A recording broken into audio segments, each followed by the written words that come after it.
guys ready to talk about the weekend box office? Yeah, 2 seconds, I'm just retweeting my cat. She's hilarious. All right, let's do this.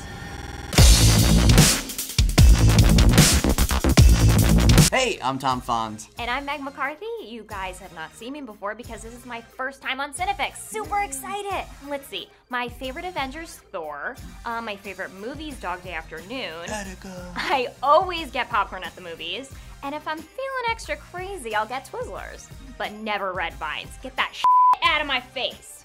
Alright guys, let's talk about the box office. Wolverine won the weekend. Big shocker. It did pretty good. Kind of. Yeah, it made $55 million, which is a lot of money, technically. I mean, by no means is it a R.I.P.D. caliber bomb. You gotta earn that. Come on. But not so great. Yeah, not so great for a comic book opening. All right, so the last Wolverine movie did $85 million at the box office, just to give a little perspective. Yeah, even though that movie was a giant steaming pile of turd.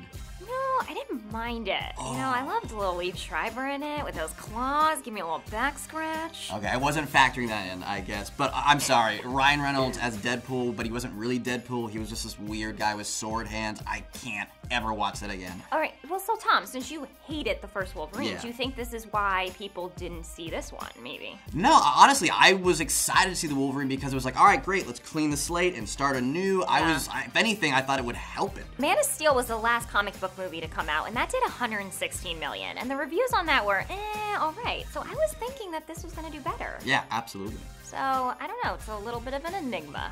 Moving on, The Conjuring took second place, taking $22 million. I mean, this movie kind of came out of nowhere, and it's already the biggest horror movie of the year.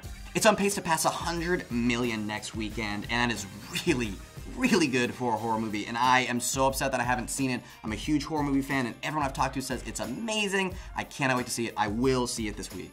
I will be watching it with my eyes closed.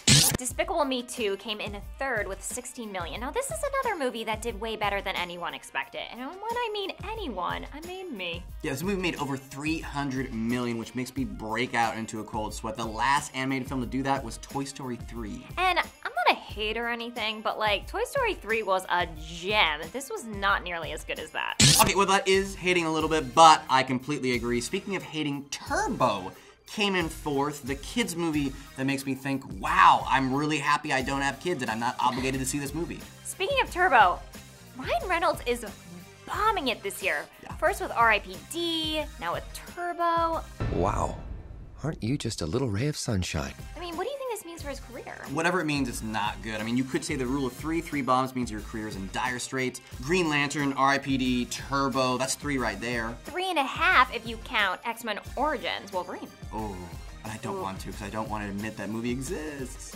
Finally, Grown Ups 2 was in 5th place. This is another movie closing in on the $100 million mark, which makes me hate everyone. You know, Tom, it just gets worse. This is the 14th movie of Adam Sandler's that has hit that milestone. And I can't think of like more than 2 of his movies that weren't complete turds. I know, right? It's like Jack and Jill and Little Nicky were the only ones that really nailed it. Well, I'll have to take a mulligan on this one. Ugh, whatever, Tom. Anyways, coming out this weekend, we've got Two Guns, Smurfs 2, Spectacular Now, that movie with Lindsay Lohan and the porn guy doing it.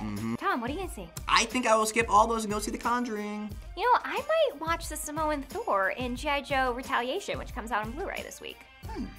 Thanks for watching, guys. I'm Tom. I'm Meg McCarthy. And let us know in the comments section what you guys are going to see this weekend. And don't forget to subscribe to CineFix. Yeah. Warner Brothers owns actually the domain for Batman vs. Superman and the domain for Superman vs. Batman. Get your film fix. Subscribe to CineFix.